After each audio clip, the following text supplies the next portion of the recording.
দর্শক, কয়েকদিন ধরে অচলাবস্থা চলছে চট্টগ্রাম বন্দরে। আজও বন্ধ রয়েছে সব ধরনের কার্যক্রম। এ বিষয়ে সবশেষ জানাতে এই মুহূর্তে আমাদের সাথে যুক্ত হচ্ছেন সহকর্মী প্রণবেশ চক্রবর্তী। আমরা যাচ্ছি তার কাছে।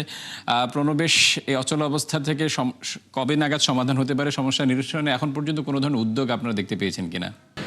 চট্টগ্রাম বন্দরের লাভজনক নিউমোরিং কন্টেনার টার্মিনাল এটি বিদেশি কোম্পানি ডিপি ওয়ার্ল্ডের হাতে তুলে দেওয়ার সরকারি সিদ্ধান্তের প্রতিবাদে শ্রমিক কর্মচারীরা আজকে থেকে তারা অনির্দিষ্টকালের কর্মবিরতি পালন করছে বা ধর্মঘট পালন করছে। এটি নিয়ে এখনো পর্যন্ত কোনো পক্ষই সমাধানে আসেনি। ফলে অচল অবস্থা বন্দরের যেটি আগে থেকেই চলছে সেটি এখনো বিরাজমান। আর একটু যদি বলি, চট্টগ্রাম বন্দরের বহির্নোঙরে প্রায় 95টির মতো বড় জাহাজ পণ্যবাহী সেগুলো অবস্থান করছে। আর পণ্যবাহী জাহাজ যদি বহির্নোঙরে অবস্থান করে, সেটি যদি নির্দিষ্ট সময়ে আসতে না পারে, তাহলে কিন্তু অনেক ধরনের ক্ষতি হয়ে যেতে পারে। বিশেষ করে পণ্যের দাম বেড়ে যাবে এবং একটি কন্টেনার যদি সময় মতো ছাড় করতে না পারে, তাহলে $24 থেকে $192 পর্যন্ত এটির উপর মাসুল গুনতে হতে পারে।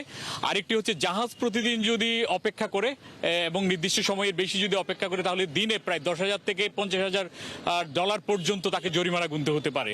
তাহলে এই পুরো ক্ষতি সেটি পণ্যের গায়ের উপর, দামের উপর গিয়ে পড়বে এবং শেষ পর্যায়ে ভোক্তাকেই কিন্তু এটির মাসুল গুনতে হবে।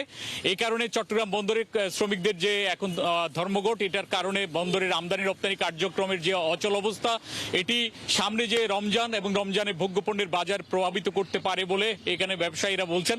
এবং তারা আরও যেটা বলছেন যে এই কারখানার যে র মেটেরিয়ালস, এগুলো যদি নির্দিষ্ট সময়ে কারখানায় না পৌঁছায়, তাহলে কারখানারও ক্ষতি এবং সব মিলে ফিনিশড প্রোডাক্ট যেগুলো সেটির উপর গিয়ে পড়বে এবং দামের ক্ষেত্রেই বেশি দাম এই পণ্যগুলোর উপর প্রযুক্ত হবে।